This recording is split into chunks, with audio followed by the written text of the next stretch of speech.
Before we even start, I need you to picture something. A 15-second video.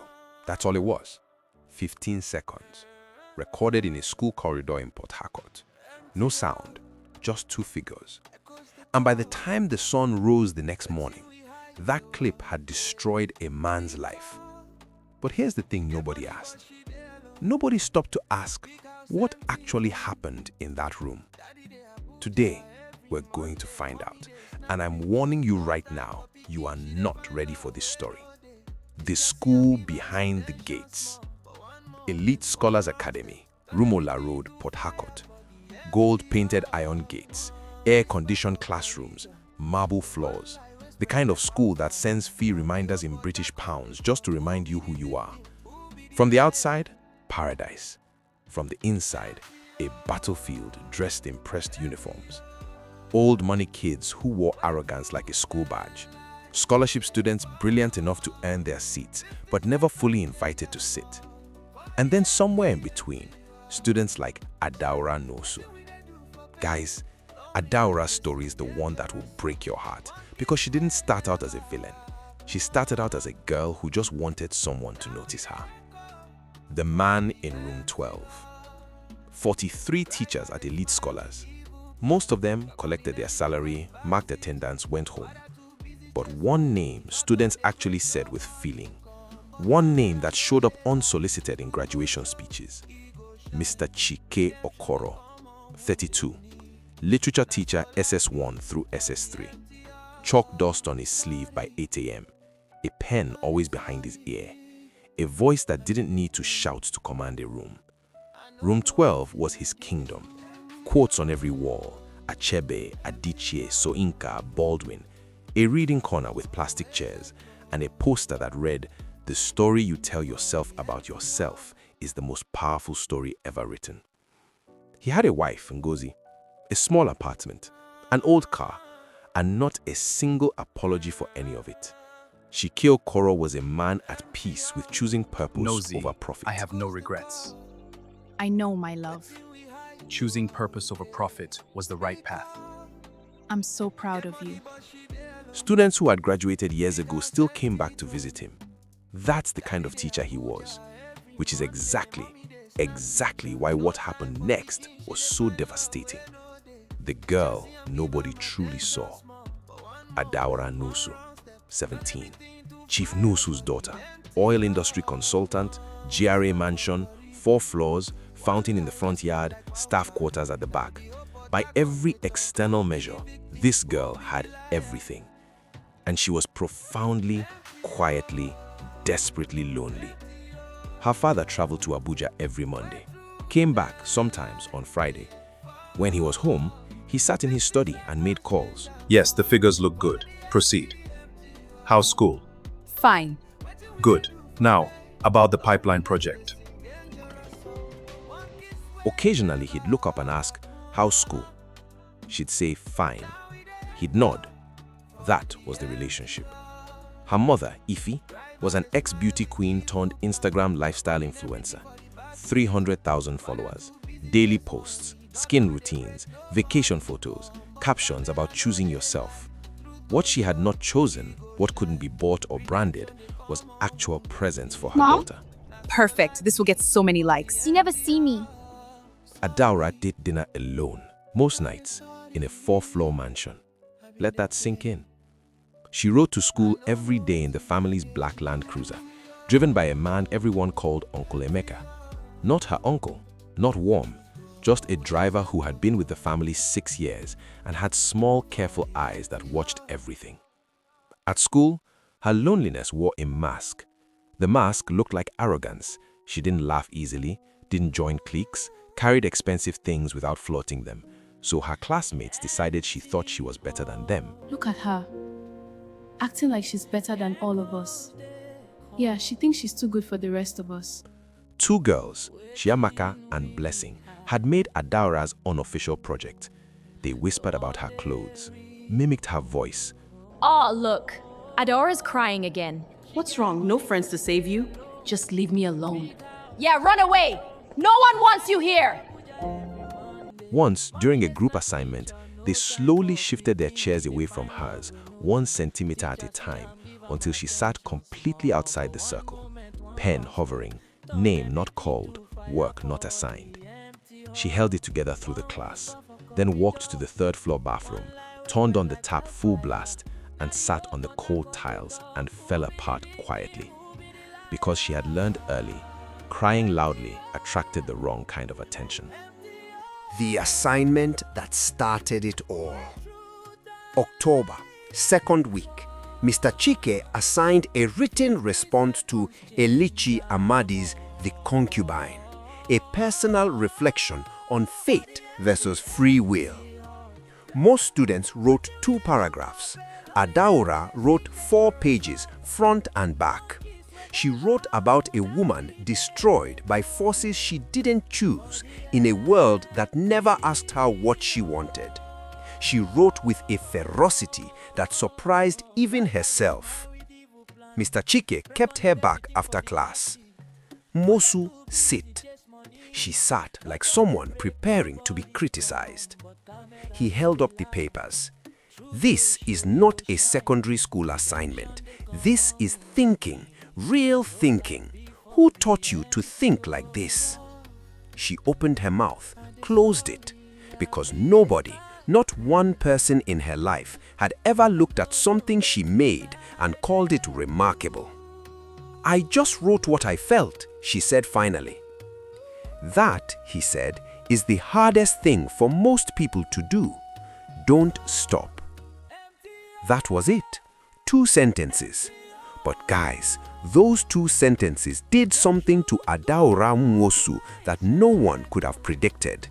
A tiny flame had just caught on something very, very dry. The library, 3 weeks later. Worst day of the school year, maybe the worst in years. Chiamaka had posted a TikTok, a lip sync, seemingly harmless, set to audio that everyone in SS3 already knew was aimed directly at Adaora. By 3rd period, the comments were vicious. By break time, students were tagging her. She thinks she's deep. She's just boring. Her own parents don't even want to be around her. Imagine. By lunch, Blessing was at the water fountain saying out loud, loud enough to be heard. She thinks she's deep. She's just boring. Her own parents don't even want to be around her. Imagine. Her own parents don't even want to be around her. Guys, that sentence, that one sentence landed somewhere so soft, so unprotected that Adaora didn't even feel it at first. She just felt numb. She walked to the library, found a corner, opened a textbook she wasn't reading, held herself completely still, and tried with everything to keep the pieces of herself together. She didn't notice Mr. Chike come in. He had come to return 2 books. He almost walked past, but something about the way she was sitting, that particular terrible stillness of someone about to fall apart, made him stop. He sat across from her, said nothing, just waited. A long moment. I'm fine, sir. I didn't ask. Then she said, I'm fine, sir. I didn't ask, he said quietly. And those 3 words broke something open in her. Sir, I posted a video on TikTok. The comments were so mean. Everyone said I looked weird and I don't belong. She talked. Not everything, but enough. The TikTok, the comments, the group assignment where they moved their chairs, the dinners alone, her mother's Instagram versus the reality of their house, the way her father asked, how's school, like a man completing a form. Mr. Chike listened without interrupting. No fake sympathy, no empty reassurances. When she finished, he was quiet for a moment. Then, Adaora, the people who are cruelest to you almost always see something in you they haven't figured out how to carry in themselves. That doesn't make it okay, but it means their cruelty is not a verdict on your worth. He paused. You are one of the sharpest students in this school. I need you to hear that from someone who is not paid to make you feel better. Don't let small people make you feel like a small person. She looked at him, and in that quiet library, No one really sees me. I see you, Adora. You do? Yes, and you're going to do great things. Thank you. she felt, truly felt, seen for the first time in longer than she could remember. She told herself it was gratitude. She was wrong, and that one misreading, that one emotional mistake is what set off everything that follows. Stay with me. The flame becomes a fire. Listen, I need you to understand something before we go further. What Adaura started feeling over the next 2 weeks was not love. It was what loneliness manufactures when the right person shows up at the right time, fills the right empty space, and your 17-year-old heart doesn't yet have the language to separate someone who cares about you from someone who belongs to you. She started staying late after literature, asking questions she already knew the answers to, just to have reasons to stand near room 12.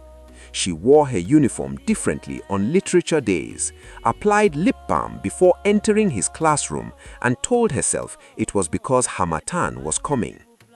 Mr. Chike noticed none of this, in the way that professional, ethical teachers miss the obvious because their minds are still on the lesson plan.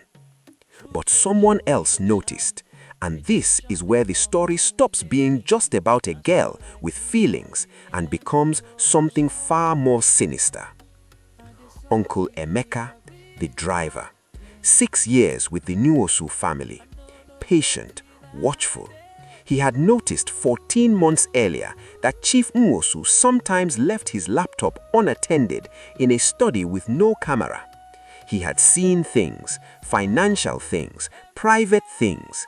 He stored them quietly, like a man saving a particular currency for the right moment. He began watching Adaora more carefully on their drives, asking casual questions about school, teachers, favorite subjects. He bought a small recording device, positioned it in the Land Cruiser, angled at the back seat. And Adaora, who had been warned by no one to be suspicious of the quiet man who drove her everywhere, talked freely. Guys, wait till you hear what this man does with those recordings, because it is not what you think, not even close. The corridor. This is the scene. Thursday afternoon, school's out, the hallways emptying fast, that hollow after-hour silence settling in, the kind that makes a school feel like a different building entirely. Mr. Chike was alone in room 12, packing essays into his bag, thinking about dinner, thinking about a poem he'd read that morning.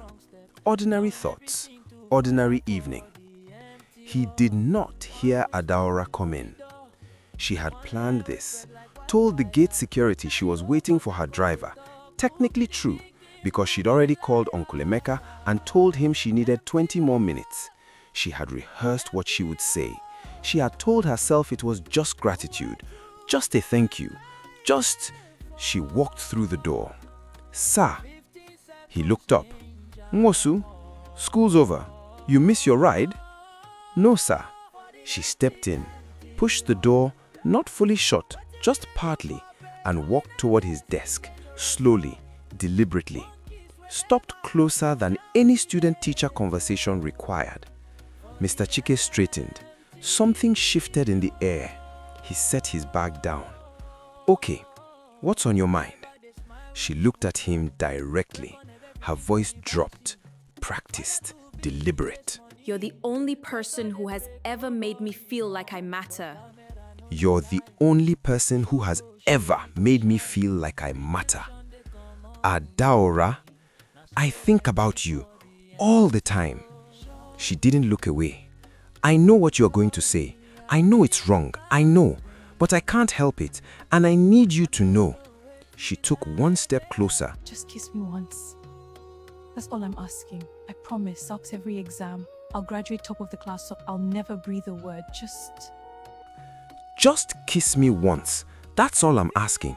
Just once. I promise I'll pass every exam. I'll graduate top of the class. I'll never breathe a word. Just... Heart-pounding silence. The room went silent. Mr. Chike did not move for 3 full seconds. And then, no hesitation, no softening, he took one deliberate step backward, creating distance, arms at his sides, face completely unreadable. Stop.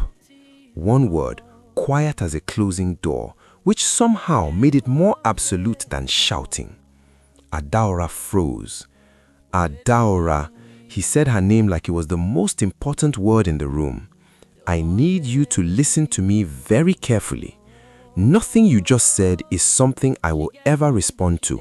Not today, not any day. Do you understand me? Sir, I am not finished.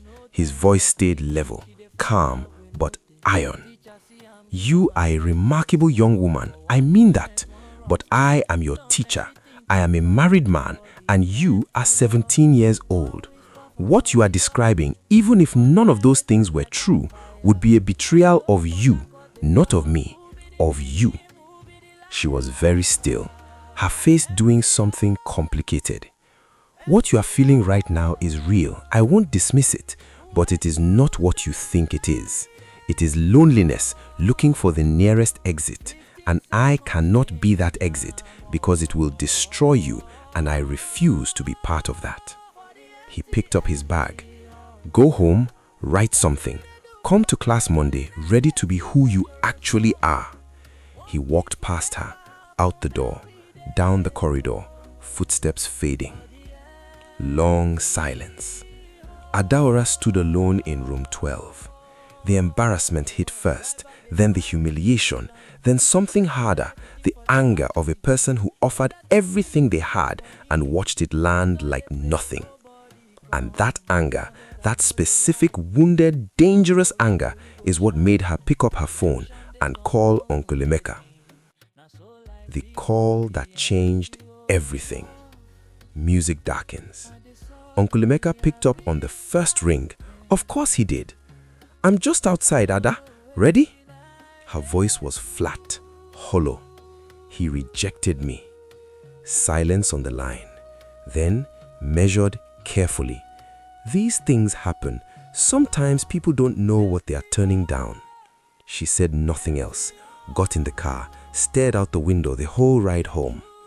That night, she replayed it, loop after loop, his voice so calm, his step backward so deliberate, his face completely unmoved. Each replay made the humiliation bigger, made it feel less like a correction and more like a verdict. She opened Instagram, saw Chiamaka's latest post, saw Blessing liking it, heard that voice again in her memory. Her own parents don't even want to be around her. At 11:30 p.m., she called Uncle Emeka. He answered like he had been awake for hours, waiting. What if, she said, her voice strange even to herself, there was a video? What if there was something that made it look like it was him who started it, like I didn't? She stopped, heart pounding. What if people thought it was he who did Uncle Emeka? His voice went smooth, practiced, like a key sliding into a lock it already knew. If you were thinking something like that, I think I can help you with that. Dramatic music swell. She should have hung up. Right then, she should have said goodnight, locked her phone, gone to sleep. She didn't. And that one choice, that one midnight phone call is what set this entire disaster in motion. By 7 a.m. the next morning, a 15-second clip was circulating in the Elite Scholars SS3 WhatsApp group. Shot from the corridor outside room 12, the angle showing Mr. Chike moving towards Adaora, edited deliberately, surgically edited to cut off before the step backward, before the measured words, before the walkout. leaving only what looked to anyone who hadn't been there like something it absolutely was not. By 9 a.m., it had left the school group. By noon, 1,500 views on Twitter. By 3 p.m., his full name was in a trending hashtag. And by the time Chike Okoro walked into his apartment that evening, when he heard Ngozi call his name in a voice he had never used before, he knew. He didn't know everything yet, but he knew the world had just changed. End of part 1. Part 2. The video hits millions of eyes. Adaora makes it official. Mr. Chike is suspended. His wife fights back. The parent WhatsApp group explodes. And Uncle Emeka, the driver, reveals a plan so much bigger and darker than anyone imagined. Part 2 drops right now. Don't you dare click away.